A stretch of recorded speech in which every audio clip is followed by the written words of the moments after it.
ٹھیک ہے، ایک کتاب کی صورت یہاں پہ ہے، ایک کتاب جس کو کتاب منیر کہا جاتا ہے، تو اس کے لیے قرآن کے اندر آپ دیکھیں کہ خدا کی ایک ہی کتاب منیر ہے جو تمام پیغمبروں کو یہ کتاب ملی ہے۔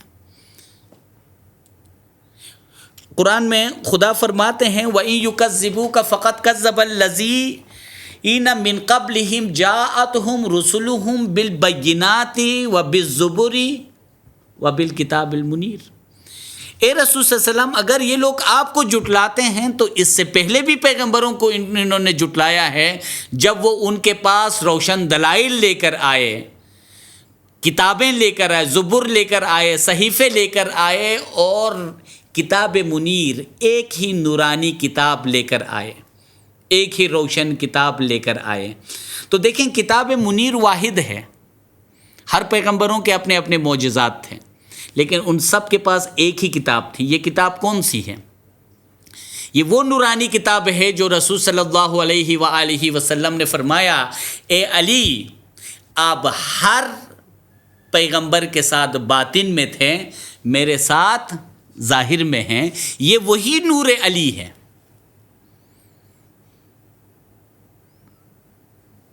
جو زمانے میں قدیم ہیں۔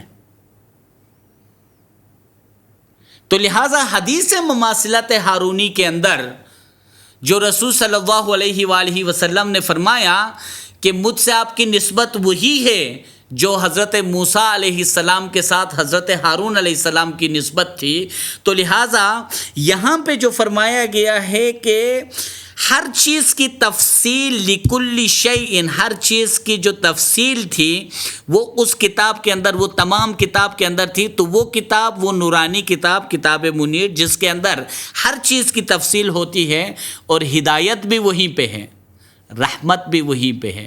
اگر اپنے زمانے میں موسیٰ علیہ السلام رحمت خداوندی کے ایک مجسم شخصیت تھی، تو لہٰذا حضرت ہارون علیہ السلام کے باطن میں اس کا نور موجود تھا، وہی رحمت موجود تھی، تاکہ لوگ خدا کے دیدار پر ایمان لائے۔ تو پھر حضرت مولا مرتضیٰ علی علیہ السلام نے کئی مقام پر فرمایا نحن وجہ اللہ، ہم ائمہ ہی خدا کے وہ چہرے ہیں۔ تو جب خدا کا دیدار کس طرح ممکن ہے؟ تو رسول صلی اللہ علیہ وآلہ وسلم نے فرمایا من رآنی فقط را الحق، جس نے مجھے دیکھا گویا اس نے خدا کو دیکھا۔ اسی حدیث مبارک کو حضرت مولانا رومی، مولائے روم، اپنے اشعار میں اس طرح بیان کرتے ہیں کہ تو مرا دیدی خدا را دیدئی، گرد کعبہ صدق دل گردیدئی۔ اگر تو نے مجھے دیکھا تو تو نے خدا کو دیکھا۔ تو مجھے دیکھنا ایسا ہے گویا خدا کو دیکھنا ہے۔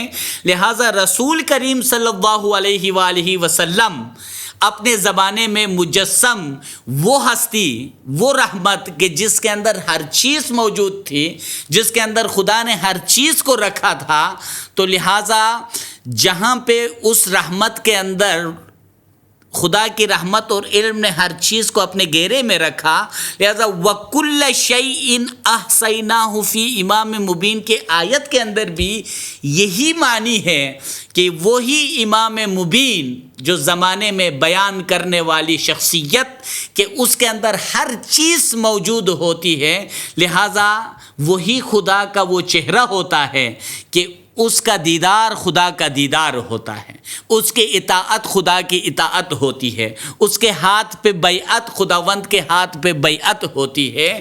لہٰذا اسی کی اطاعت، اس کا دیدار، سب کچھ یہ رحمت خداوندی، خدا کے اس زندہ رحمت اس شخصیت کے اندر موجود ہے۔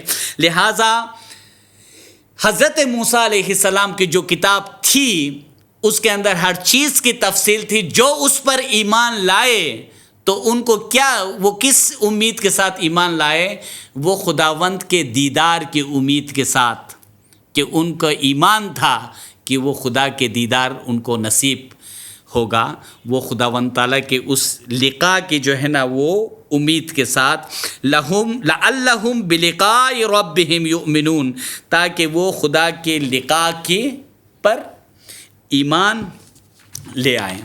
اب ہم اگلی آیت کی طرف چلتے ہیں۔ جو کہ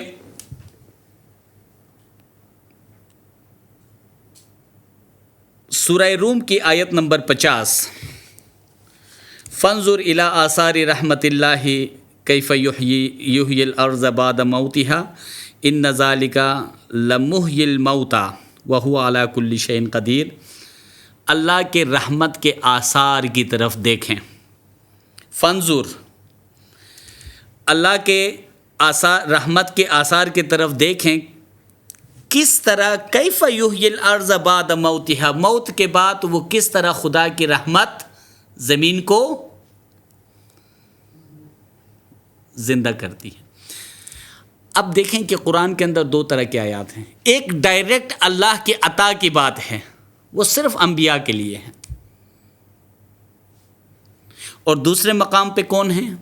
دوسرے مقام پہ عام لوگ جن کو اللہ اپنی رحمت سے عطا کرتے ہیں، ٹھیک ہے، جن کو اللہ تعالیٰ اپنی رحمت سے، اللہ کی رحمت کے آثار کو دیکھیں کہ کس طرح وہ مردوں کو زندہ کرتے ہیں۔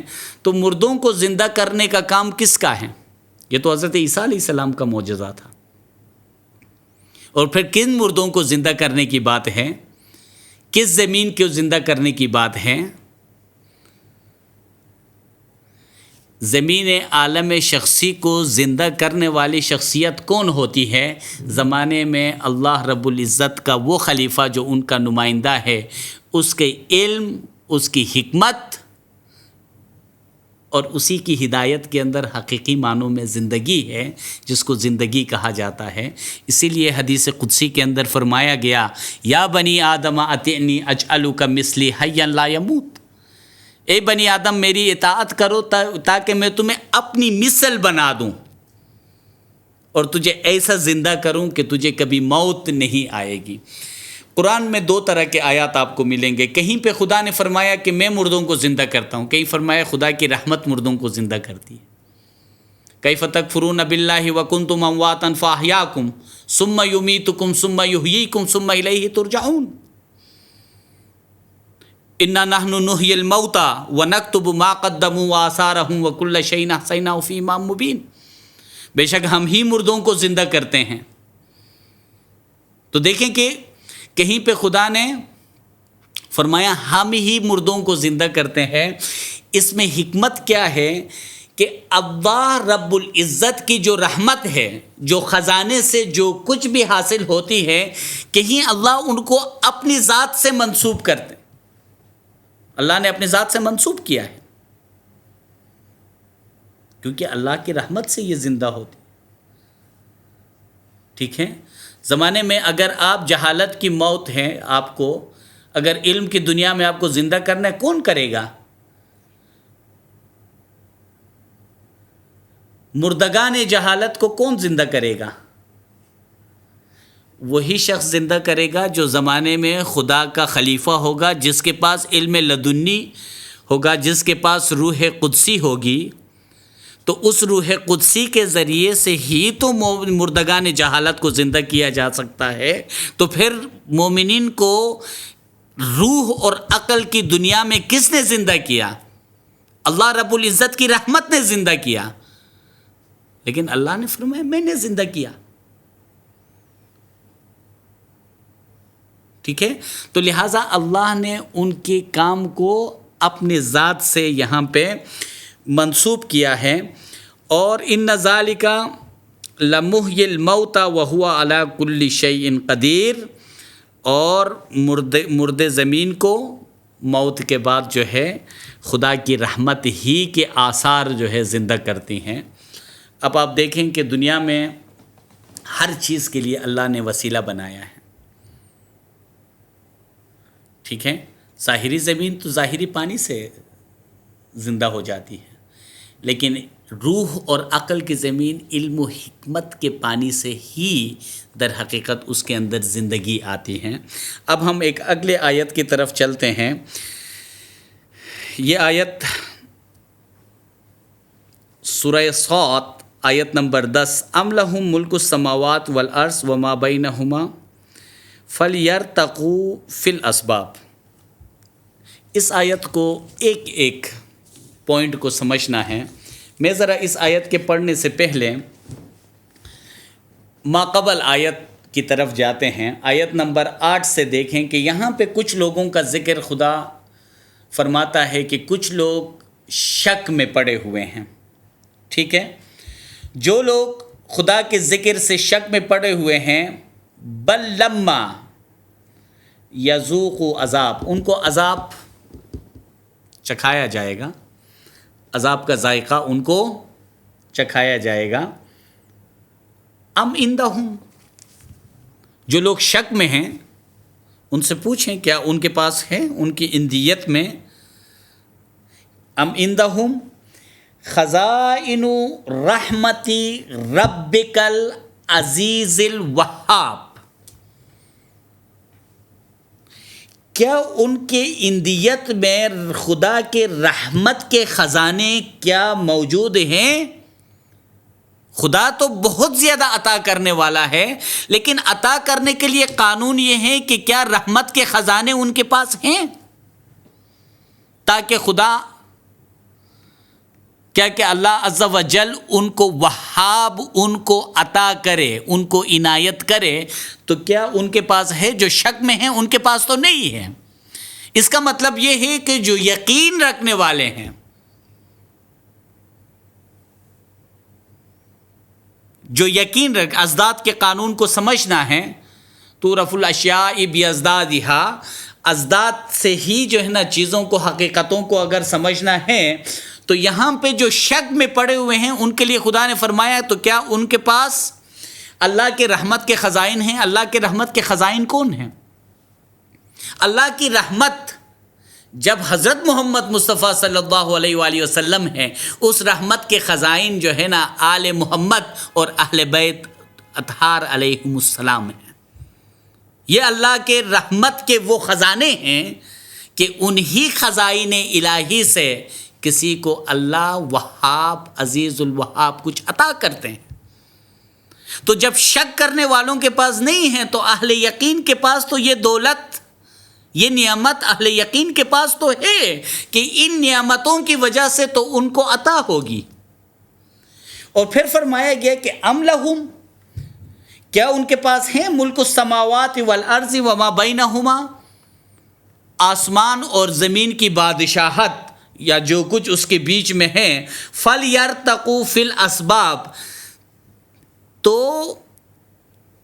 تاکہ وہ ارتقاء پائیں، ترقی کریں. فی الاسباب، ان اسباب کے ذریعے سے. اللہ نے جو اسباب پیدا کیا ہے، ان اسباب کے ذریعے سے وہ آسمان پر چڑھ جائیں، ان اسباب کے ذریعے سے وہ ترقی کریں.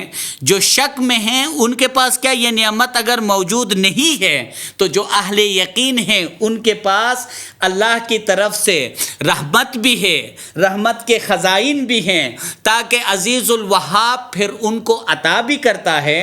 اور ان کے پاس زمین و آسمان اور جو کچھ ان کے بیچ میں ہے، یہ سب کچھ اسباب ان کے لیے میسر ہے. انہی اسباب کے ذریعے سے ان کو ترقی حاصل ہوتی ہے، ان کو ارتقاء حاصل ہوتی ہے. یہ قرآن کا واضح بیان ہے. آپ قرآن میں دیکھیں، وَسَخَّرَ لَكُم مَّا فِي السَّمَاوَاتِ وَمَا فِي الْأَرْضِ، جو کچھ زمین اور آسمان میں جو کچھ بھی ہے تمہارے لیے مسخر کیا گیا. کس کے لیے مسخر کیا گیا؟ یہ انبیاء علیہم السلام کے لیے کیا، ائمہ علیہم السلام کے لیے کیا، کیونکہ زمین اور آسمان میں تو خدا کا نور بھی ہے. اللہ نور السماوات والارض، اللہ آسمانوں اور زمین کا نور ہے. وَسَخَّرَ لَكُم مَّا فِي السَّمَاوَاتِ وَمَا فِي الْأَرْضِ کا اگر قانون ہے، جو کچھ زمین میں ہے، جو کچھ آسمان میں ہے تمہارے لیے مسخر کیا گیا ہے. کس کے لیے مسخر کیا گیا؟ یہ آل ابراہیم کے لیے مسخر کیا گیا ہے، یہ آل محمد کے لیے مسخر کیا گیا ہے، یہ ان شخصیات کے لیے مسخر کیا گیا ہے کہ جن کو اللہ رب العزت نے منتخب کیا ہے. اور ان شخصیات کے زبان سے قرآن میں حضرت ابراہیم علیہ السلام کے زبان سے خدا فرماتے ہیں فَمَن تَبِعَنِي فَإِنَّهُ مِنِّي، جو میری اطاعت کرے گا گویا وہ مجھ سے ہے. تو باقی جن کو بھی کچھ نصیب، جن کو بھی کچھ عطا ہوگی تو وہ اطاعت کے نتیجے میں ہوگی. بعض لوگ کہتے ہیں کہ ہمیں وسیلے کی ضرورت نہیں ہے، اللہ ہر جگہ موجود ہے، شہ رگ سے بھی زیادہ قریب ہے. تو یہ بتائیں تو پھر 1,24,000 انبیاء دنیا میں جو تشریف لائے تو کیا اس وقت اللہ جو ہے نا شہ رگ سے زیادہ قریب نہیں تھے؟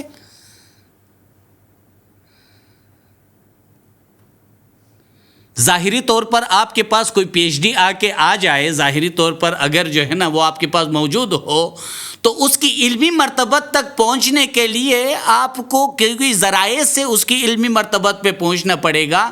صرف پاس ہونے سے حقیقی معنوں میں جو ہے نا آپ کو وہ ادراک، آپ کو وہ معرفت، آپ کو وہ دیدار، آپ کی وہ ملاقات نہیں ہو سکتی ہے صرف اور صرف پاس ہونے سے. وہ تو خداوند کا نور زمین و آسمان کے ہر مقام پر ہے.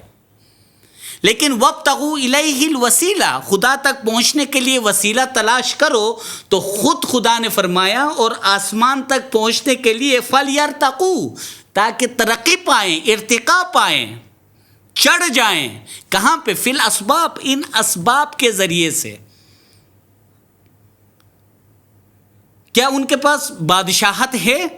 زمین و آسمان کی بادشاہت ان کے پاس ہے؟ خدا فرماتے ہیں تو جن اہل یقین کے پاس زمین و آسمان کی بادشاہت ہے تو کس طرح ہے؟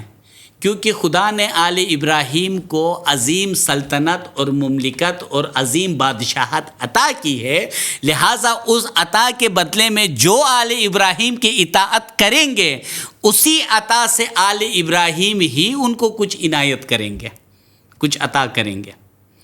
اب ہم دیکھتے ہیں، میں کچھ یہ وسیلے کے حوالے سے ایک دو احادیث آپ کے سامنے میں پیش کر رہا ہوں.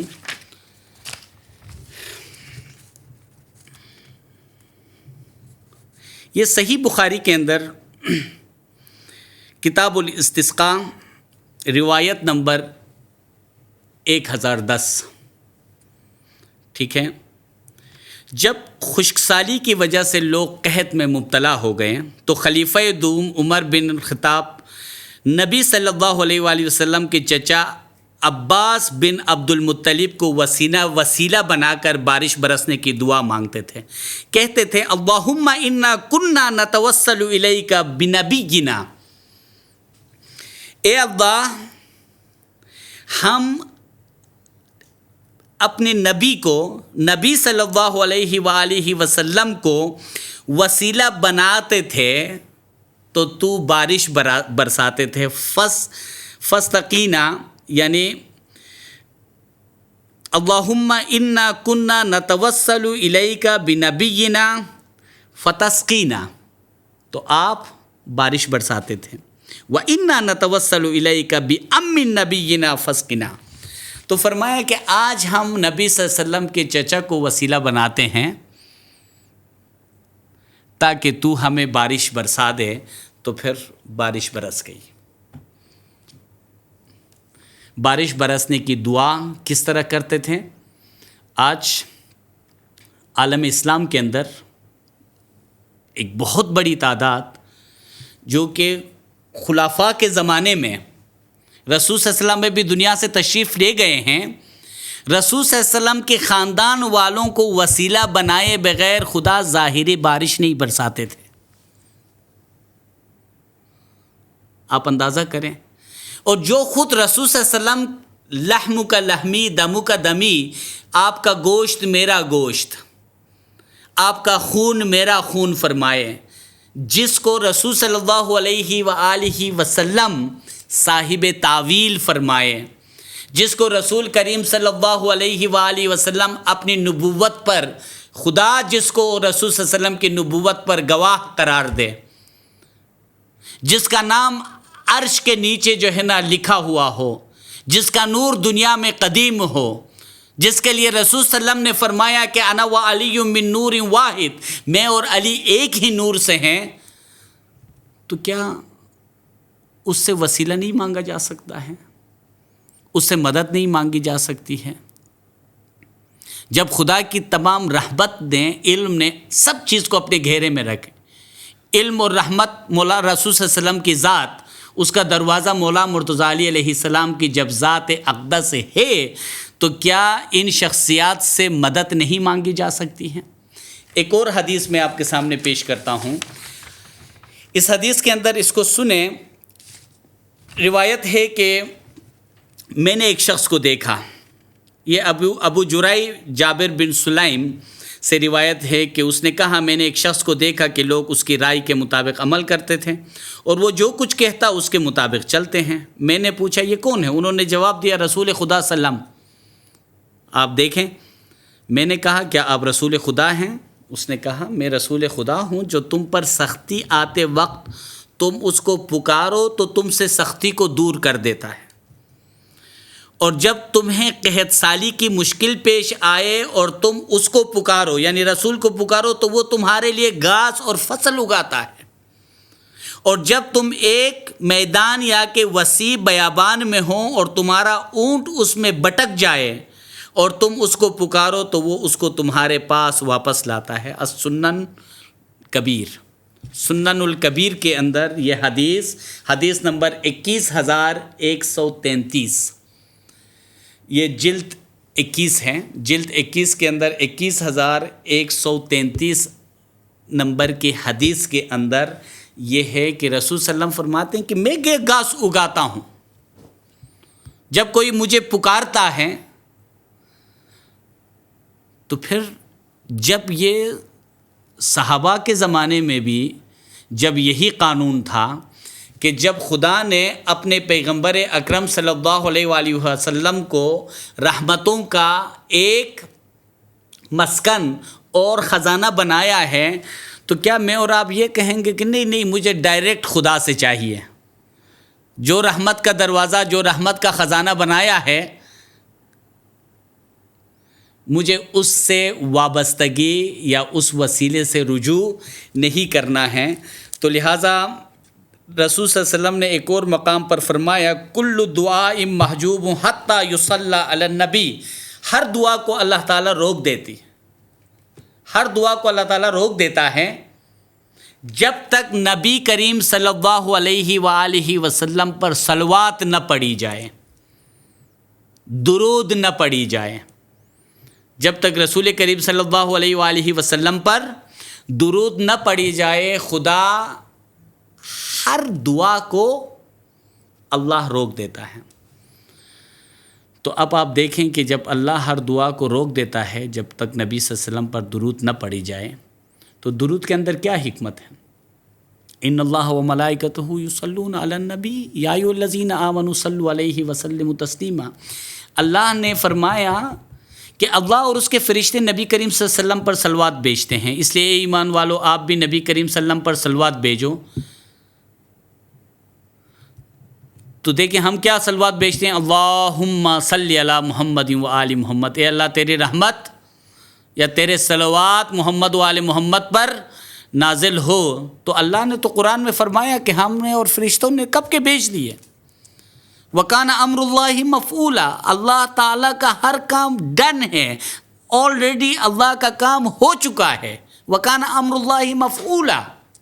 تو پھر مومنین کے حصے میں کیا آتا ہے؟ جس مرکز میں اللہ تعالیٰ نے اپنے فرشتوں کے ذریعے سے اپنے برکات صلوات نازل کی ہے ان سے رجوع کریں اور ان سے ان برکات کو حاصل کریں. یہی تو عملی صلوات ہے. کیا میرے اور آپ کی دعا سے اللہ اپنے جو ہے نا رحمت للعالمین کے ذات میں صلوات نازل کرے گا؟ ان اللہ و ملائکتہ یصلون علی النبی. وہ تو سب ہو چکا ہے. لہٰذا مومنین پر یہ واجب ہے کہ ان ہستیوں سے وابستگی اختیار کریں اور ان سے ان برکات کو حاصل کریں. رسول صلی اللہ علیہ وسلم نے فرمایا کہ مجھ پر دم بریدہ صلوات نہ بھیجیں. پوچھا گیا دم بریدہ صلوات کس طرح ہوتی ہے؟